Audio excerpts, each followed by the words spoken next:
حضرت مرزا مظہر جانے جانا فرماتے ہیں کہ بارش ہوئی تھی تازی دلی میں تازی بارش ہوئی تھی.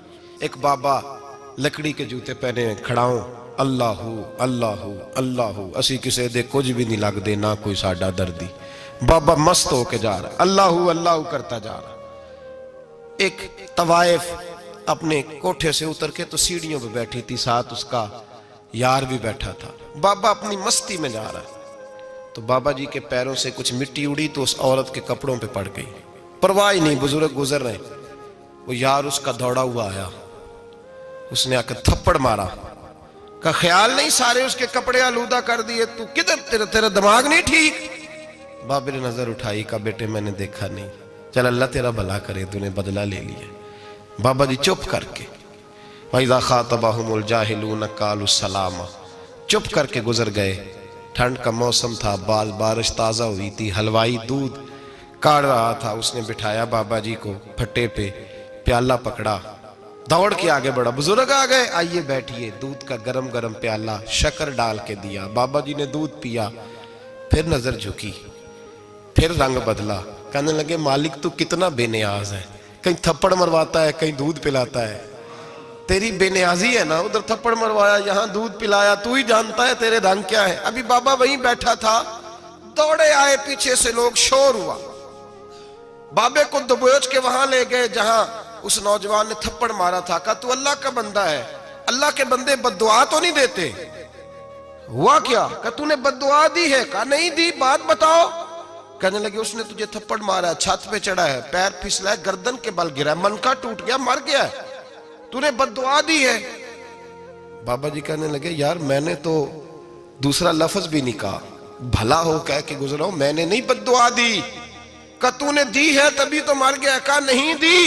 کہا بابا تو بزرگ آدمی ہے, سچ بول. تو بابا جی کہنے لگے سچ سنو. پھر میں آ رہا تھا, میرے پیروں سے مٹی اڑی, اس کے یار کے کپڑوں پہ پڑی, اسے برا لگا, اس نے مجھے مارا. جب اس نے مجھے مارا تو میں کوئی لاوارث تو نہیں تھا. جب اس نے مجھے مارا تو میں کوئی لاوارث تو نہیں تھا. مجھے دشمنوں نہ چھیڑو, میرا ہے کوئی جہاں میں ابھی پکار لوں گا, نہیں دور ہے مدینہ. اس نے مجھے مارا تو میں کوئی لاوارث تھا کہ میرا بدلہ کوئی نہ لیتا. اس نے مجھے مارا ہے تو میرے یار کو برا لگا تو اس نے اسے مار دیا ہے, میری تو غلطی کوئی نہیں. یاروں کا جھگڑا ہے, یہ تو دوستوں کا جھگڑا ہے, یہ تو یاروں کا جھگڑا ہے, کوئی غلطی نہیں میری, کوئی غلطی نہیں. خش جنہ قدر نہیں میرا, اے میرے صاحب نو وڈیاں, میں تے گلیاں دا روڑا کوڑا, میں گلیاں دا روڑا کوڑا, میں نو محل چڑھایا ہے سائیاں, میں نو محل چڑھایا ہے سائیاں. فرمایا اس نے مجھے لاوارث سمجھا تھا کہ تھپڑ مار کے گزر جائے, میرا کو پوچھے گا ہی نہیں. میرے رسول پاک علیہ السلام کے بارے میں رب فرماتا ہے ابھی میں تو تیرے ہوتے ہوئے کافر کو سزا نہیں دیتا کہ تو موجود ہے. یاد رکھیں حضرت فضیل بن عیاض فرماتے ہیں ایک جوان تھا, مسجد میں آیا, لوگوں سے کہنے لگا روٹی کھلاؤ. کسی نے توجہ نہ کی. اس نے کہا میں رب بتانے والا ہوں, میری طرف دیکھو تو صحیح. کسی شخص نے خیال ہی نہ کیا. پھر اس نے کہا یار تھوڑا سوچو. نمازیوں سے کہا, اہل علاقہ سے کہا, انہوں نے کہا تیری طرح کے بڑے درویش دیکھیں. مسجد کے محراب میں وہ رب کریم کا بندہ انتقال کر گیا. جب فوت ہو گیا نا, لوگوں کا مزاج ہے, بیمار کو دوائی نہیں دیتے, جنازے پہ وقت پہ پہنچ جاتے. جب کوئی گر رہا ہوتا ہے تو سہارا کوئی نہیں دیتا, جب کوئی گر جاتا ہے ٹانگ ٹوٹ جاتی ہے تو تیمارداری کو زمانہ پہنچ جاتا ہے. اور بزرگ وہ نوجوان اللہ کا نیک بندہ مسجد کے محراب میں فوت ہو گیا. حضرت فضیل ابن عیاض کہتے ہیں امام صاحب نے اعلان کیا چندہ دو, کوئی لاوارث فوت ہو گیا, کفن دینا. چندہ کٹھا ہوا, کفن خریدا, جنازہ پڑا, عشاء کے بعد دفن کر کے آئے. فجر کی نماز کے لیے جب امام اور مؤذن مسجد میں آئے تو چیخیں مارنے لگے, تڑپنے لگے, دور دور تک آوازیں پھیل گئی. دنیا دوڑی آئی, کیا ہوا؟ کہنے لگے وہ جو تم نے کفن پہنایا تھا وہ یہاں پڑا ہوا ہے, اور دیکھو کفن پہ تحریر لکھی ہے. تحریر کیا ہے؟ عرش کے مالک نے فرمایا میرے دوست نے روٹی مانگی, تم نے دی نہیں.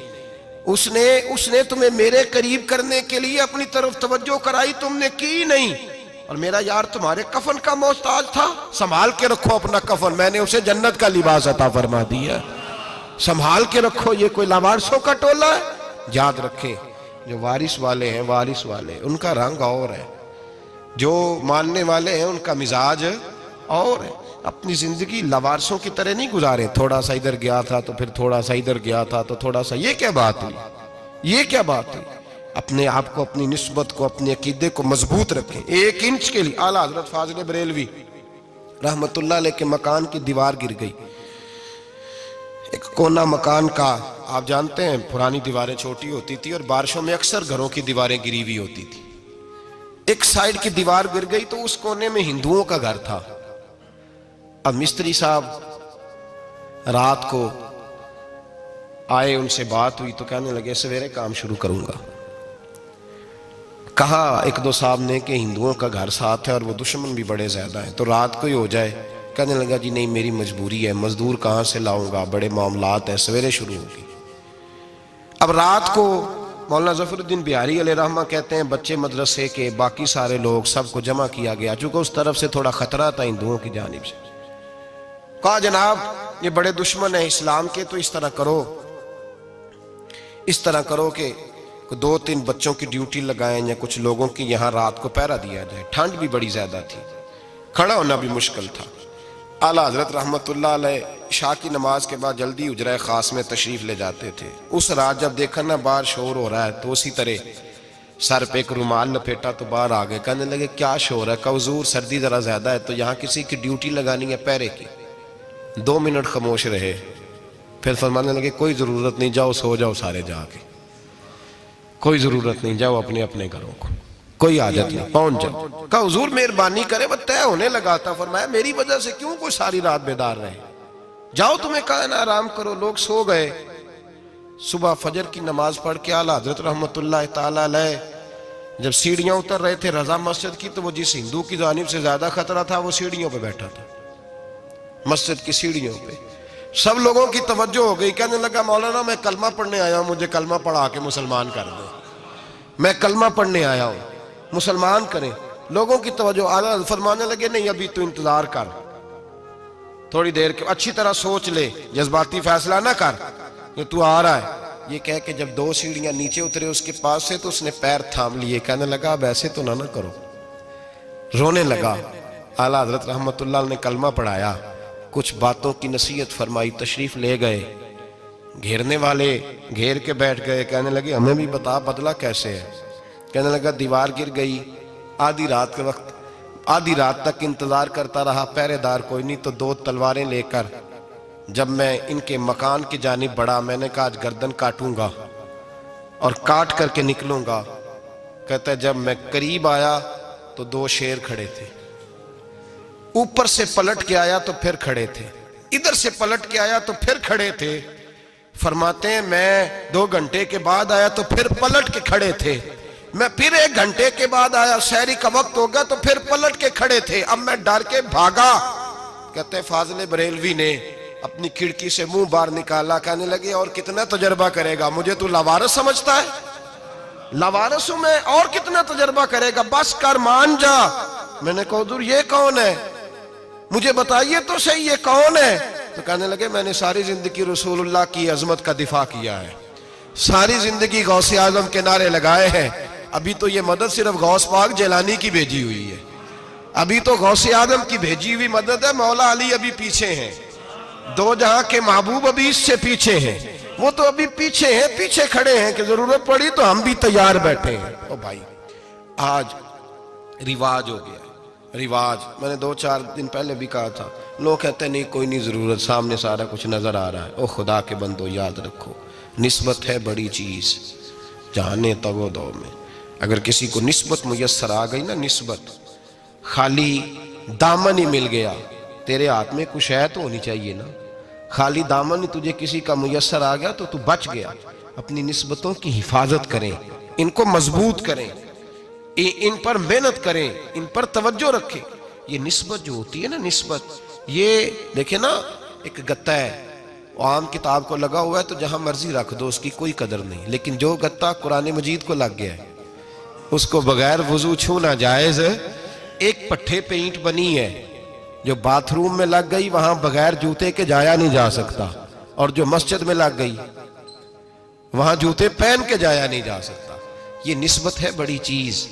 اگر میسر آئے نصیب ہو اپنی نسبت کو مضبوط کر کے رکھا کریں, اس کی جولانی کا مظاہرہ کیا کریں. اس نسبت میں روز توانائی آنی چاہیے. میں آپ کو بڑی ذمہ داری کے ساتھ ایک بات بتاتا ہوں تجربے کی. ہمیں جتنا کسی نے آ کے کہا ہے نا نسبت کے خلاف, ہماری نسبت اس سے زیادہ مضبوط ہوئی. ہمیں جتنا کسی نے آ کے کہا ہے نا جی آپ کو کیا ملا, آپ کو کیا ملا, تو ہم نے اتنا کہا یار جیسے جیسے تو کہتا جاتا ہے ہماری تو نسبت میں اضافہ ہوتا جاتا ہے, ہمارا تو مزاج بدلتا جاتا ہے. روز ایک نیا پردہ کھلتا ہے, روز ایک نیا رنگ واضح ہوتا ہے, روز ایک نئی توانائی. ابھی تھوڑے دن کی بات ہے, ایک مولانا شرف الدین صاحب ہے, مفتی صاحب, میرے حضرت صاحب کے مرید ہوئے. مفتی تھے, عالم آدمی تھے, سرکار تاج الشریعہ, ہمارے شیخ سے بیعت کی. اب ہمارے حضرت صاحب کا اس وقت حال وہی ہے وَرَأَيْتَ النَّاسَ يَدْخُلُونَ فِي دِينِ اللَّهِ أَفْوَاجًا. اب فوجوں کی فوجیں لوگ آتے ہیں. ہم نے دیکھا ہے صرف خالی مرید ہونے والے بار سینکڑوں کی تعداد میں ہزاروں لوگ بیٹھے ہیں کہ صرف بیعت اتنا کہہ دیں ہم نے قبول کیا. اس عالم میں اور جہاں حضرت صاحب کا اعلان ہو جائے کہ تشریف لا رہے ہیں وہاں لاکھوں کا مجمع جمع ہو جاتا ہے اور ایک جھلک دیکھنے کو لوگ ترستے رہتے ہیں. یہ کیفیت ہم نے دیکھی. وہ دور گزر گیا. کبھی ایسا بھی ہوتا تھا ایک میں ہوتا تھا, ایک تو ہوتا تھا, اور تیسری تنہائی ہوتی تھی. وہ دور بیت جاتا ہے, وہ لمحے کسی کسی کو نصیب آتے ہیں. حضرت کا وہ مولانا شرف الدین صاحب کہتے ہیں مرید ہوا, تو مرید ہوا مجمع میں, رسی حضرت پھینکتے ہیں یا چادر پھینکتے ہیں تو پکڑ کے مرید ہوا, تو ساتھ ساتھ اور چادریں باندھی تھی, لوگوں نے پکڑی ہوئی تھی. ایک مولانا, میں جب بیعت ہو کے آیا ان کو بتایا تو مجھے کہنے لگے یار تو ایسی جگہ مرید ہو گیا جو تیری بات بھی نہ سن سکیں, جن کو تو دکھڑا بھی نہ سنا سکے, جو مصروف ہی بڑے رہتے ہیں, کہاں مرید ہو گیا؟ تو ایسے پیر کا بیعت ہوتا جہاں تو جاتا وہ تیرے پاس آتے, گفتگو ہوتی, بات چیت ہوتی. کہتے جب انہوں نے مجھے بہت زیادہ قائل کیا نا, بہت زیادہ, تو میں نے ارادہ کر لیا. میں نے کہا بات ٹھیک ہے, بیعت کہیں اور ہونا چاہیے تھا. کہتے میں عشاء کے بعد سویا تو حضرت صاحب مجھے خواب میں ملے, خواب میں, اور فرمانے لگے مولانا جب آپ مرید ہوئے تھے تو آپ اس جانب بیٹھے تھے, اس کونے میں آپ تھے, اتنے لوگ آپ سے پہلے تھے, اس حال میں آپ مرید ہوئے تھے, اور جہاں تک بات چیت کرنے کی بات ہے تو آپ نے جو دل میں سوچا تھا وہ میں نے آ کے آپ کو بتا دیا ہے. پھر بھی بڑی ضرورت ہو تو میرے صاحبزادے کا نمبر لے لیں اور فون کر لیا کریں, بات ہو جایا کرے گی. کہتے ہیں یہ ابھی بات ہو ہی رہی تھی کہ میرے دروازے پہ دستک ہوئی تو میری آنکھ کھل گئی. میری آنکھ کھلی تو میں پریشان ہوں کہ نمبر تو ملا نہیں. ایک انجینئر صاحب میرے محلے میں رہتے تھے, فرماتے ہیں وہ شام کو میرے پاس آئے اور کہنے لگے مولانا سنا ہے آپ حضرت مفتی اختر رضا صاحب سے مرید ہو گئے. میں نے کہا ہاں. تو کہنے لگے میں ان کے مدرسے میں کام کر کے آئے ہوں, میرے پاس ان کے بیٹے کا نمبر ہے, چاہیے آپ کو؟ نمبر ہے چاہیے. کہتے ہیں نمبر مجھے وہ شام کو گھر آ کے دے گئے. اب جب میں آستانہ نور پہ بریلی شریف ملنے کے لیے حاضر ہوا تو میرے دل میں خیال آیا, جب میں اندر گیا نا تو میرے دل میں خیال آیا حضور خواب جو آئی تھی اتنی بھی جلدی کیا ہے, ذرا ٹھہر جائیے, آپ ملے جو تھے تو صاحب نمبر بھی دے ہی جاتے. میرے دل میں خیال آیا تو السلام علیکم کے بعد حضرت کہنے لگے مولانا مجھے تو جلدی کوئی نہیں تھی, آپ کے دروازے پہ دستک ہو گئی تھی, مجھے تو کوئی جلدی نہیں تھی, آپ کا دروازہ بجنے لگا تھا, مجھے تو جلدی کوئی نہیں تھی لوٹنے کی. ہر مشکل دی کنجی یارو ہاتھ مرداں دے آئی, اور مرد نظر کرے جس ویلے مشکل رہے نہ کائی. بس لوگوں یہ یاد رکھو اور اس پہ عمل کرو, اپنی نسبتوں کو مضبوط کریں. ہمارا تو جیسے دن کا اجالا چمکتا ہے نا, چمکتا ہے دل کا اجالا, جیسے نیا دن چڑھتا ہے ہمارے لیے تو ایک نئی روشنی لے کے آتا ہے. اپنے آپ کو بیدار رکھیں. سورج اگر باہر پورا نکل آئے نا تو جو آدمی آنکھیں زور سے بند کر لے اسے کوئی شے نظر نہیں آتی. پورا سورج نکلا ہوا بھی ہو, سورج اسے نظر آئے گا جس کی اپنی آنکھیں بھی کھلی ہوں گی. تو آنکھیں نہیں کھول رہے, تو آنکھیں نہیں کھول رہے, آنکھیں, یہ شکوہ آنکھیں نہ کھولنے کا ہے, آنکھیں نہیں کھول رہے تو سورج کیسے نظر آئے گا. بات ذرا سخت ہے پر چلو آپ میرے عزیز ہیں کر جاتا ہوں. ملا رومی رحمت اللہ تعالیٰ علیہ فرماتے مجھ سے ایک شخص نے کہا کہ نبی پاک صلی اللہ تعالیٰ علیہ وسلم اگر سراجم منیرہ ہے تو نظر کیوں نہیں آتے؟ تو میں نے کہا الو اگر آنکھیں بند کر لے تو اسے کوئی شے نظر نہیں آتی. آنکھیں بند کر لے تو اسے کوئی شے نظر, تو آنکھیں تو کھولنا, آنکھیں کھول. یہاں میں اپنے کمرے میں یوں پردہ آگے کر کے لائٹ بند کر کے باہر شور مچاؤں, سورج کوئی نہیں, سورج کوئی نہیں, تو مجھے کوئی بندہ کہے گا پاگل, اس طرح کر, باہر نکل, ادھر آ تجھے دکھاؤں سورج ہے کہ نہیں، تیری تو اپنی آنکھیں بند ہے۔ اقبال کہتے ہیں دل بینا بھی کر خدا سے طلب، آنکھ کا نور دل کا نور نہیں، اندر کی آنکھیں کھول، اندر اتنا اندھیرا ہے تو باہر کیسے نظر آئے گا؟ تو لوگ آنکھ ہی نہیں کھولتے، دائیں بائیں دیکھتے رہتے ہیں۔ نسبت کو مضبوط کریں۔ رب تو فرماتا ہے حبیب تو موجود ہے تو میں کافر کو بھی عذاب نہیں دیتا۔ اب یہاں خالص نسبت کا بیان ہے، خالص، یہ نہیں فرمایا کہ حبیب ان کے عمل اچھے ہیں تو میں عذاب نہیں دیتا، یہ نہیں فرمایا کہ حبیب یہاں خانہ کعبہ ہے تو میں عذاب نہیں دیتا، نسبت کی بات فرمائی، نسبت کی۔ یہ نہیں فرمایا کہ حبیب یہاں روز طواف ہوتا ہے تو عذاب نہیں دیتا، یہاں تلاوت ہوتی ہے تو فرمایا حبیب تو ہے اس لیے میں انہیں عذاب۔ مدینے میں کبھی زلزلہ نہیں آیا، پتہ ہے آپ کو؟ اس لیے نہیں آیا کہ وہاں میرے مصطفیٰ کا گنبد خضرا ہے۔ کوئی فصل وہ بیجتے نہیں، کوئی فصل بوتے نہیں، وہ کوئی فصل بھی، لیکن دنیا کی ہر شے آپ کو مدینے میں ملتی ہے۔ جو سب سے اچھا پھل کھانا چاہے اسے مدینے میں جا کے ملتا ہے، اس لیے کہ وہاں گنبد خضرا کی ہریالی موجود ہے۔ دنیا کی ہر نعمت ملتی ہے اس لیے کہ گنبد خضرا جو موجود ہے۔ تو بھائی یہ نسبتوں کی بات ہے، نسبتوں کی۔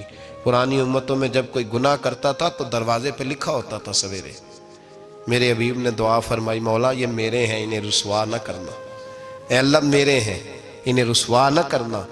تو میرے بھائی سن لو اور یاد رکھ لو، لاکھوں پاپ بھی لوگ کر کے آئیں، سویرے منہ دھو کے نکل آئیں تو عرش کا مالک رسوا نہیں کرتا، بلکہ کہتا ہے تو میرے دامن میں چھپ جا، اندر جا کے جہاں گناہ کیا ہے وہاں جا کے دل سے سچی توبہ کر لے، میں قیامت میں بھی کسی کو نہیں بتاؤں گا کہ تو نے گناہ کیا ہے۔ تو برکت کس کی ہے؟ رسول پاک کی۔ یہ برکت کس کی ہے؟ حبیب دو عالم کی صلی اللہ۔ غلامی کا رشتہ مضبوط کریں، غلامی کا، وارث والے بنے، لوارث نہ بنے۔ لوارثوں جیسی زندگی نہ گزارے، جہاں مرضی چلے گئے، جہاں مرضی چھٹیاں کار ہے، جتنے مرضی ٹائم بتائے، جو مرضی طبیعت میں آیا کرتے پھرے، پتہ ہی کوئی نہیں، حال ہی کوئی نہیں، یہ کوئی کیفیت نہیں ہے کوئی بھی۔ مجھے ایک صاحب کہنے لگے کہ ایک پیر بھائی پوچھ رہا تھا حضرت صاحب کا حال کیا ہے، میں نے آج کے بعد اس نے تجھ سے پوچھا تو بالکل نہ بتانا۔ وہ کیسا بیٹا ہے، وہ کیسا بیٹا ہے جو پڑوسیوں سے دائیں بائیں لوگوں سے حال پوچھتا ہے، اسے پتہ ہی نہیں، اسے خبر ہی نہیں، اسے تو لمحے لمحے کی خبر ہونی چاہیے، اسے تو منٹ منٹ کا پتہ ہونا چاہیے تھا۔ وہ اس نے کس طرح کی نسبت رکھی ہوئی ہے جس کو ہم سایوں سے پوچھنے پڑتا ہے ذرا پتہ کر کے بتانا حال کیا ہے۔ تو کدھر تھا بھائی، اتنی دیر ہو گئی، تو نے حال بھی کسی اور سے پتہ کرانا ہے؟ میں نے کہا اس کو کہنا آج کے بعد حال پوچھنا ہوا تو خط لکھے، میں بھی جواب لکھ دوں گا، بات ختم ہو گئی۔ جب دور دور جو رہنا ہے تو ٹھیک ہے، پھر اس طرح نہ تو خدا ہے نہ میرا عشق فرشتوں جیسا، دونوں انسان ہیں تو پھر کیوں اتنے حجابوں میں ملے؟ اور اس نے کہا تھا اب کہ ہم بچھڑے تو شاید کبھی خوابوں میں ملے، جیسے سوکھے ہوئے پھول کتابوں میں ملے۔ ایسا کام نہ کریں کہ وہ انداز ہی بدل جائے، اپنے آپ کو، اپنی نسبتوں کو مضبوط کریں۔ اللہ تبارک و تعالیٰ سے دعا اور التجا ہے کہ اللہ کریم ہمیں نسبتوں کی مضبوطی عطا فرمائے، اور اللہ تبارک و تعالیٰ ہمیں یہ توفیق دے کہ ہم سمجھ جائیں اس بات کو کہ اصل بات ہے کیا، اور اصل کی مضبوطی کتنی ضروری ہے، اصل تک پہنچنا کتنا ضروری ہے۔ اور یہ بھی یاد رکھیں، اماں جب ناراض ہوتی ہے نا، جب اماں ناراض ہوتی ہے تو کہتی ہے بس نکل جاتا، فٹافٹ نکل جاتا، دوڑ جا، کوئی تعلق نہیں۔ ابا بھی کہتا ہے آج آیا تو ٹانگیں توڑ دوں گا، حال ہی کوئی نہیں۔ اور وہی بیٹا جا کے 2 منٹ پیروں میں بیٹھتا ہے، کہتا ہے اماں تجھے پتہ ہی نہیں میں کتنی ٹینشن میں تھا۔ تو وہی اماں باہر نکل کے پہلے بڑھ کے مار رہی ہوتی ہے حد کر دوں گی، پھر وہی اماں کہتی ہے بڑا پریشان ہے بیچارہ۔ یہ کیفیت ہے، اپنے آپ کو صحیح کریں، اپنی نسبتوں کو مضبوط کریں، احکامات پہ عمل کریں، محبوب کی غلامی تگڑی کریں۔ یہ جو سستیاں ہیں، کوتاہیاں، ان کو دور کریں۔ زندگی کا لطف آتا ہی تب ہے جب آپ پورے طور پر اپنے آپ کو چاق و چوبند کرتے ہیں۔ اگر تھوڑا کر لیا، تھوڑا چھوڑ دیا، 1 پڑھ لی، 3 رہ گئیں، 3 پڑھ لیں، 2 رہ گئیں، یہ لطف نہیں ہے، یہ ذائقہ نہیں ہے۔ اپنے آپ کو مضبوط کریں اور پورا مضبوط کریں، پوری اپنے اندر جو ہے وہ جولانی نسبت کی پیدا کریں۔ بس یہ دعا کریں اللہ جب تک زندہ رکھے غلامی میں رکھے، اور مارے تو غلاموں جیسی موت عطا فرمائے۔